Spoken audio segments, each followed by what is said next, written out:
Thomas was alone. Wow, a weird first thought to have.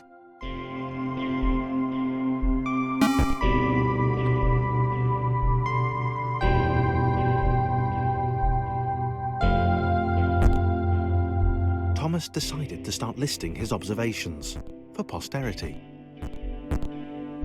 1. The whole alone thing. 2. Portals. They led somewhere. He'd yet to work out where. 3. Falling.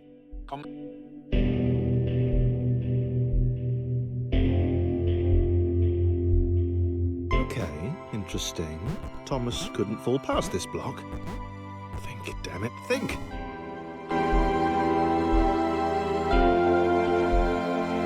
A big jump. But Thomas noted there was no real danger in missing it. The world didn't want him to fail here. It was pushing him, but gently.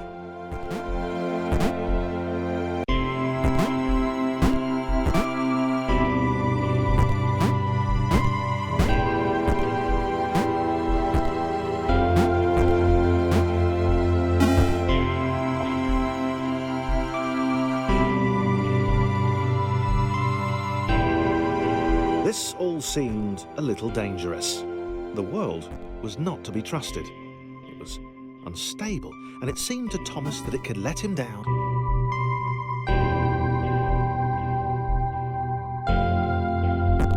Thomas wondered whether the portals were actually taking him anywhere. He felt like he was making progress, but there wasn't really any way to know. He seemed to be moving predominantly.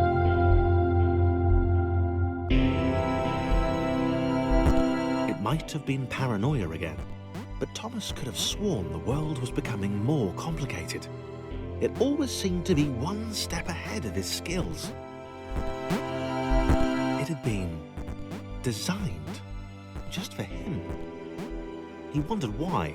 Was the world testing him? No, too obvious.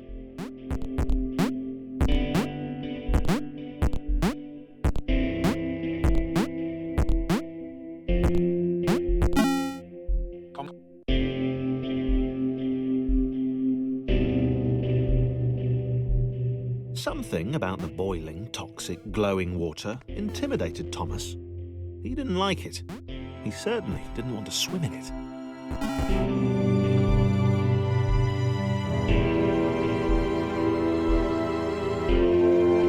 The loneliness was getting to Thomas. No amount of observation or obsessive note-taking could combat that.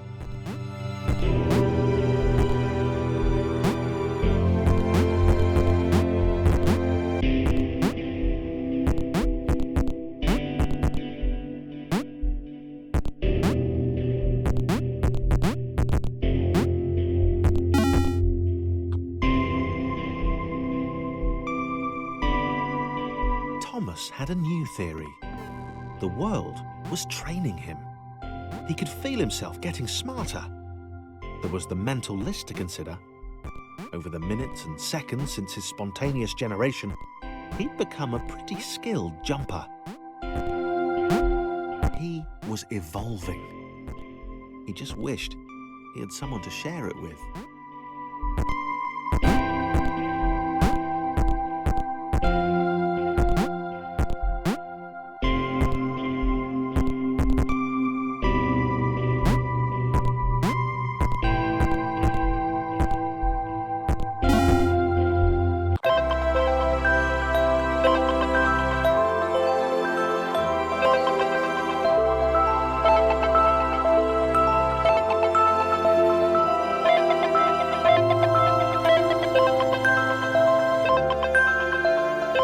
Chris took an immediate and deep dislike to the skinny red rectangle. Who the hell did this Thomas think he was?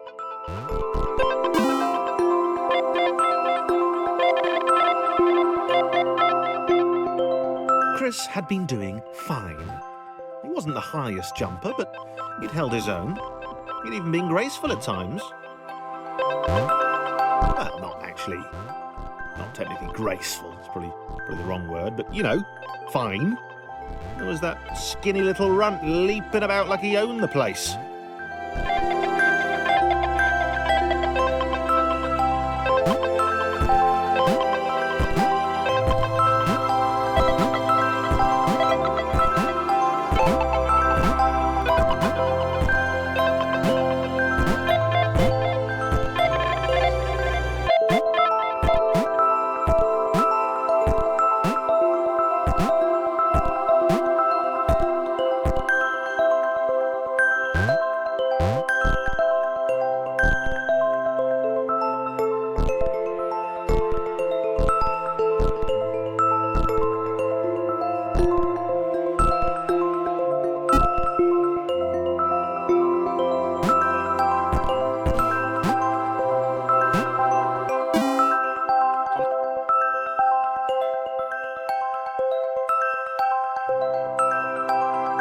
Okay, this was more like it. A glowy white thing. Only Chris could get to it, which of course made it all the more enticing. What would it do? What new opportunity might this switch open up to him?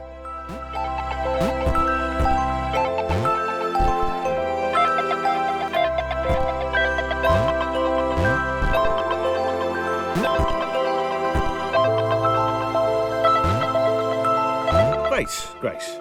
Another chance for Thomas to jump slightly higher than Chris. How fortunate. Seriously, this made the whole switch pressing thing entirely worthwhile.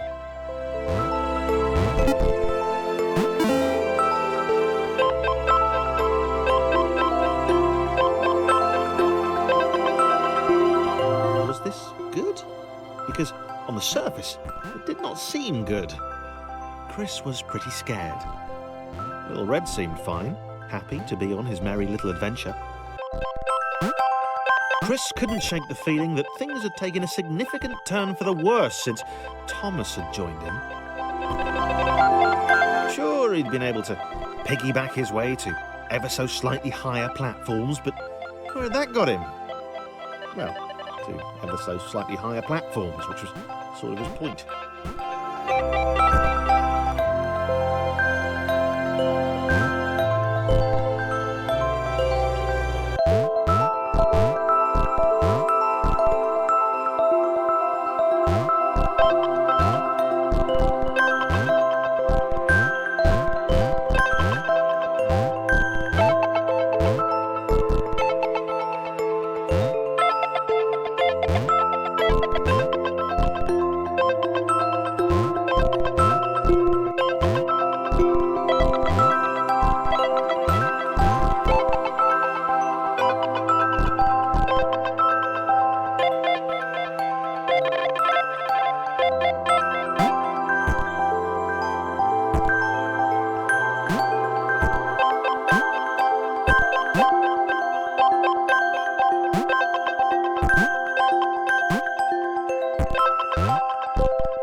Chris stared at Thomas with pure hatred.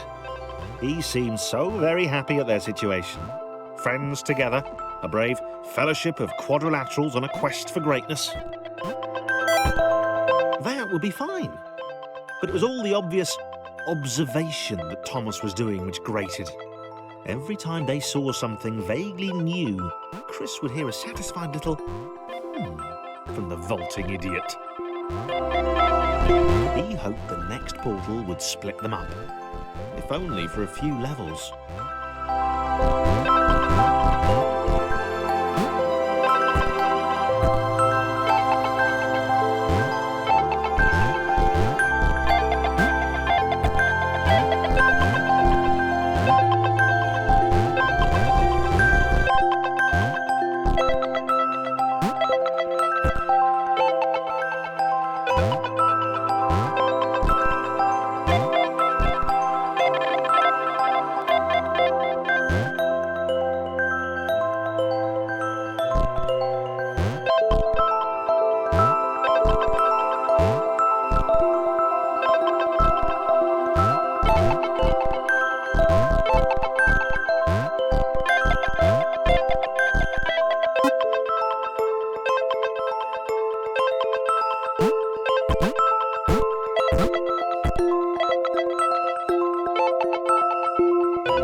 John knew. He knew that this was his chance, a moment to shine. This was game day.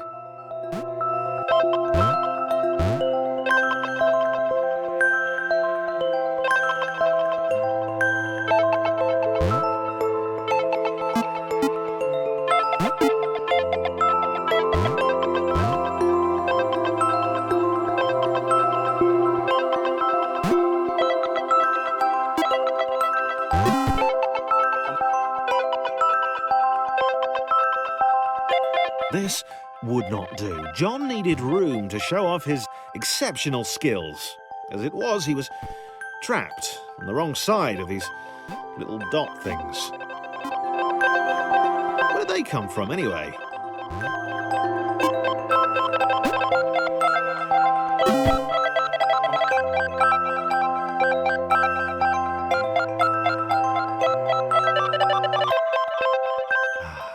John inhaled the air of the open space, and it smelled of awesome. Time to flex those muscles, to put his training to use, time to show those little dots how it was done.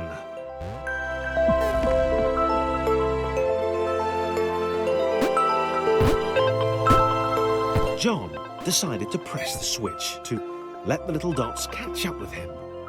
John cared for his new allies. You could tell from the sympathetic expression he'd practiced in the mirror all these years.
was happy to keep helping.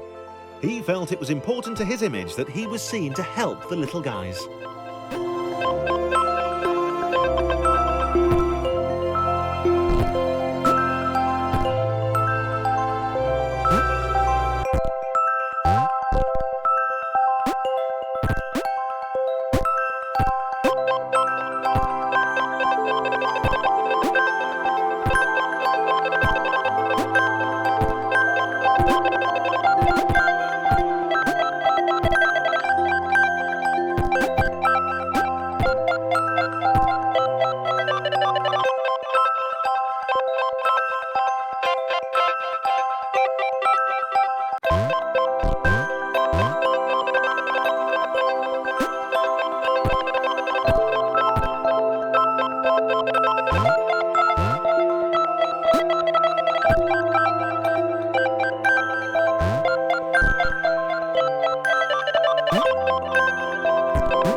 He didn't mind them so much either.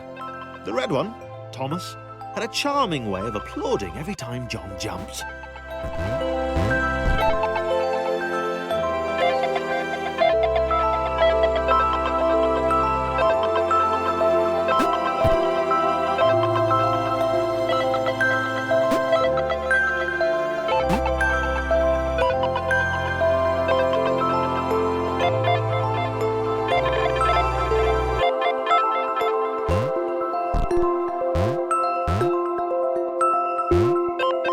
The angry orange one was less immediately likeable, but his unremitting cynicism and tutting amused John.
Interesting.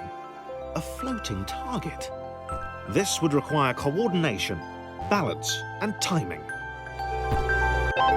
John was sure the dots would be lost, but he was happy to guide them to triumph.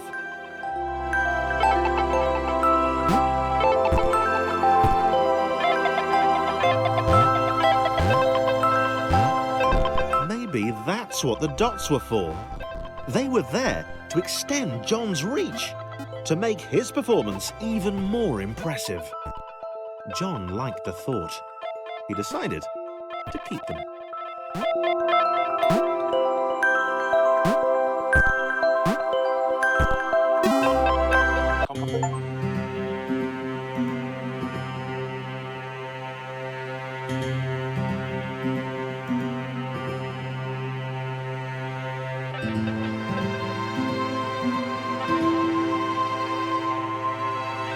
So, this was how Claire would die. She knew it would happen eventually. She was rubbish at jumping, and she moved slowly. She felt a little like her continued existence was breaking some kind of natural order. The crumbling pillar was a dramatic death, she supposed. Wait, what? Claire couldn't shake the feeling that she was not, in fact, dead. It was at that moment that Claire realised she had superpowers.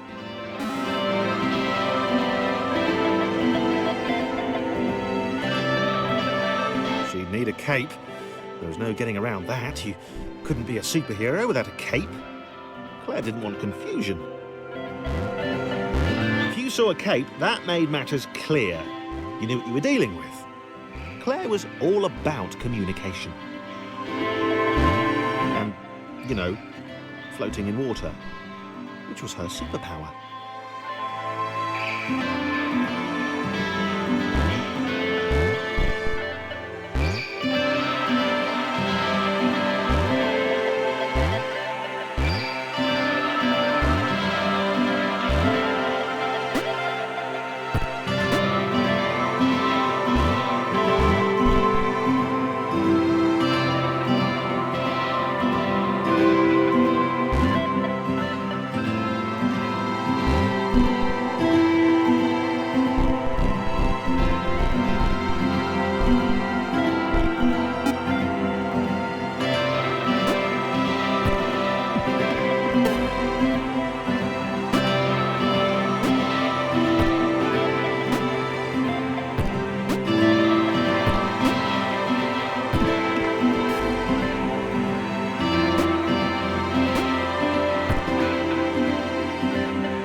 Right, fear not, my skinny friends, for I am Claire, and I will save you. Claire needed to come up with a superhero name as soon as possible. Claire was rubbish.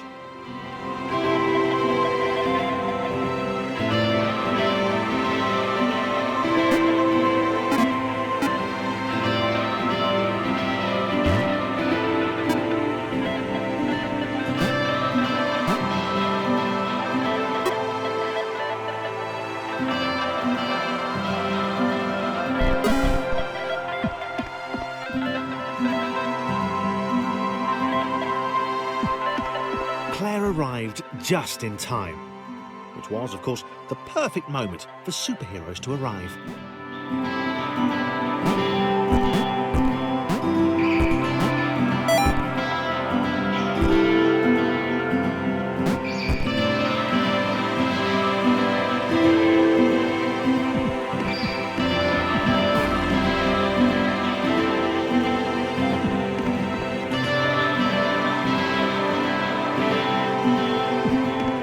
Claire arrived just in time, which was, of course, the perfect moment for superheroes to arrive.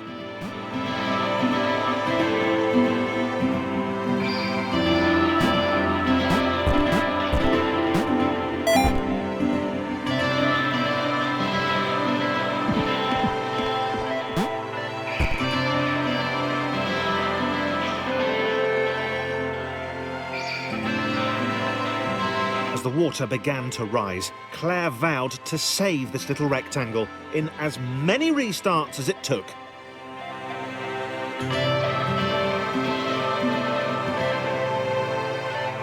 Claire wondered if Thomas would make a good sidekick. Or was she more the lone Avenger type? She'd like that. The sole hero in a world of rectangles and conveniently placed pools of toxic water.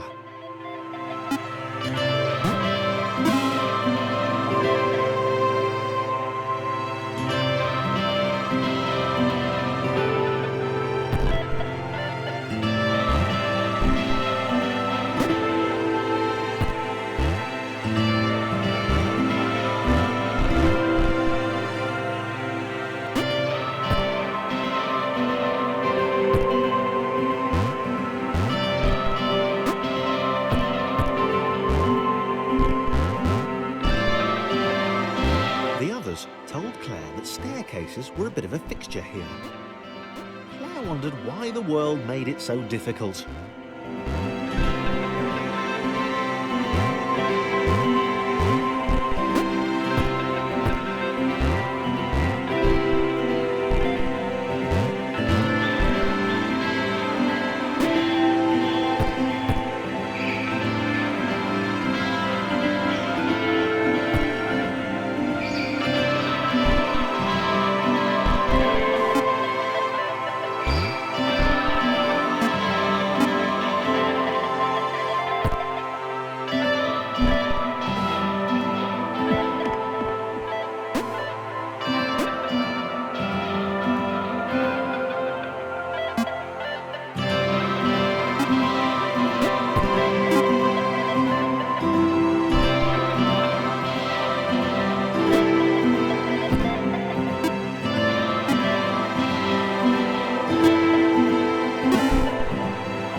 Probably needed a nemesis, a villain who would show their true colours at the worst possible moment, hurting all she held dear.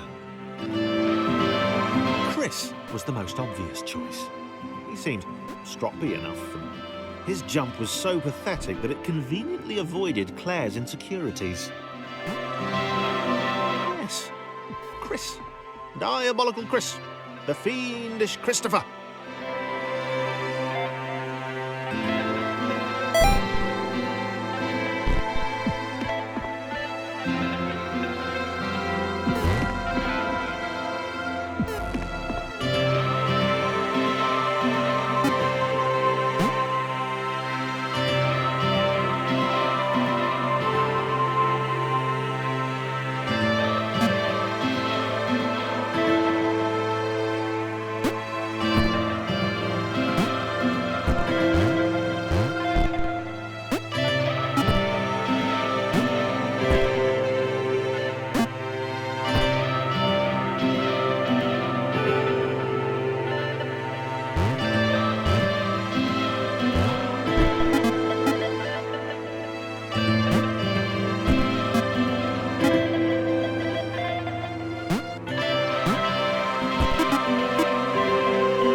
Gone? Was he off somewhere, plotting Claire's downfall? If Claire was honest, and she had to be because she was a superhero. This was a troubling turn of events. Still, there were reasonably sized bodies of water to cross.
Platforms over water, eh? Claire's newly heightened senses told her that there were multiple paths across with various possible configurations of the little posse.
They were doing really well.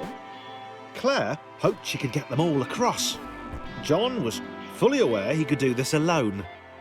Thomas hoped he'd never have to.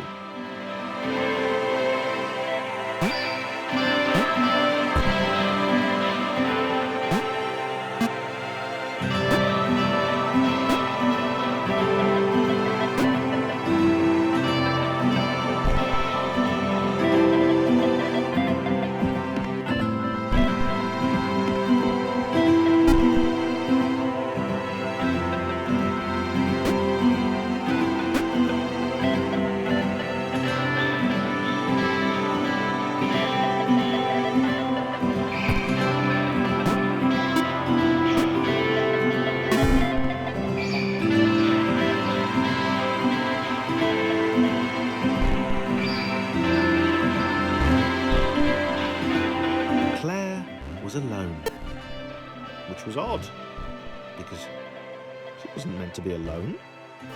She needed to be where there were rectangles to save. Being the only superhero in a given space kind of defeats the object. Spikes? It was new. Claire avoided them. She decided they were most likely her kryptonite. Not the rubbish red kryptonite either, the proper radioactive green stuff.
vu.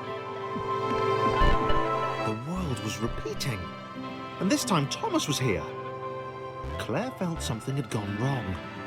There was a disturbance in the force. Something had altered the matrix. The world was reacting to their progress. It was amassing its forces. It was plotting against them. Claire finally had a nemesis.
Was pleased this one was behind a wall. Maybe he'd never know what she could do. Maybe they could just have a conversation, hang out.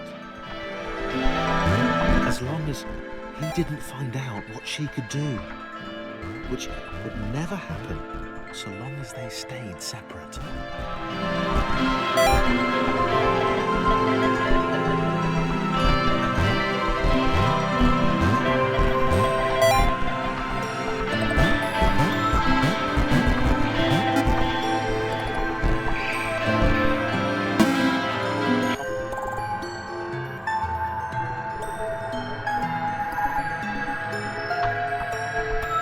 Laura didn't have time to worry about the ominous pixel cloud.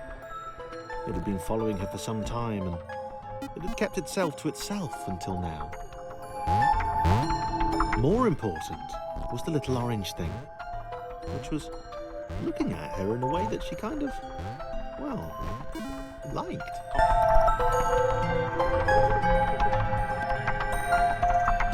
As the square, who had shyly introduced himself as Chris, bounced atop Laura, she began to worry that he was just using her like all the others had. They'd all bounced too, and then they disappeared when her back was turned.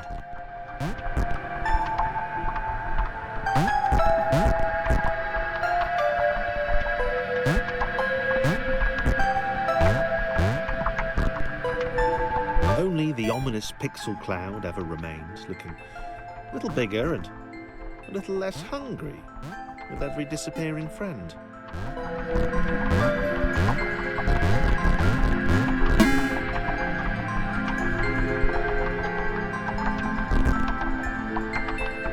With every bounce, Laura found herself less and less irritated by Chris. She started to miss him when he wasn't there, on another platform or something.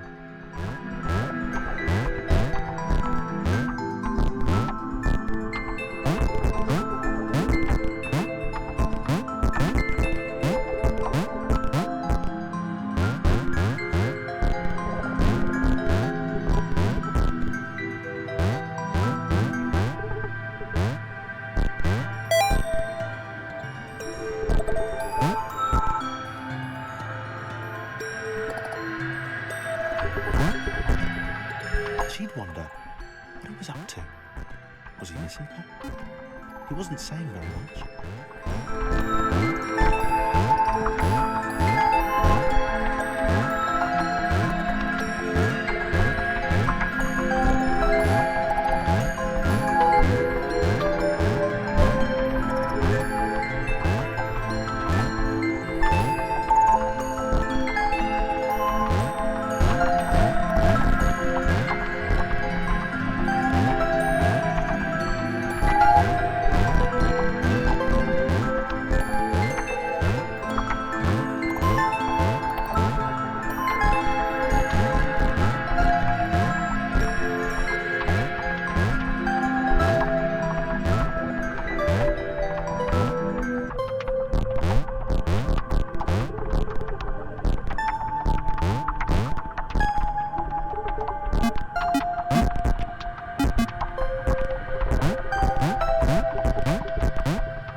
Was in love.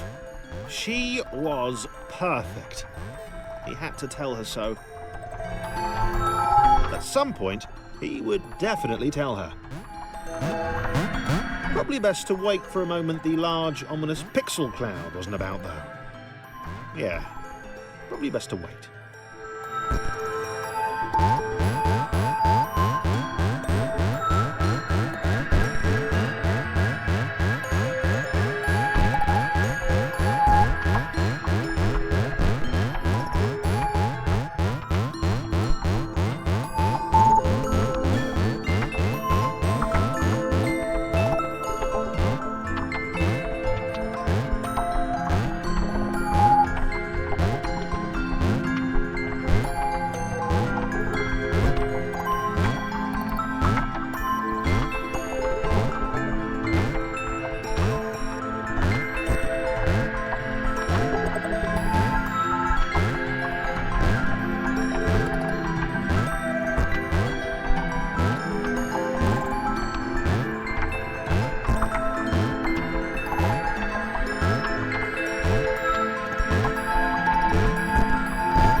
Lewis was massively disappointed to run into the gang again.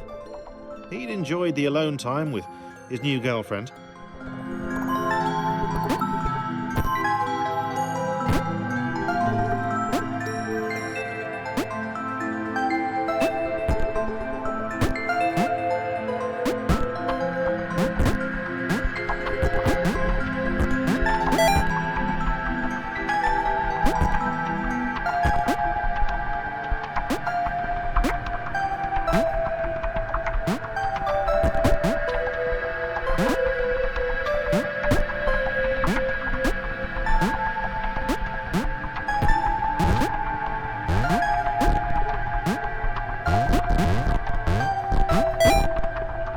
Too early to refer to Laura as his girlfriend?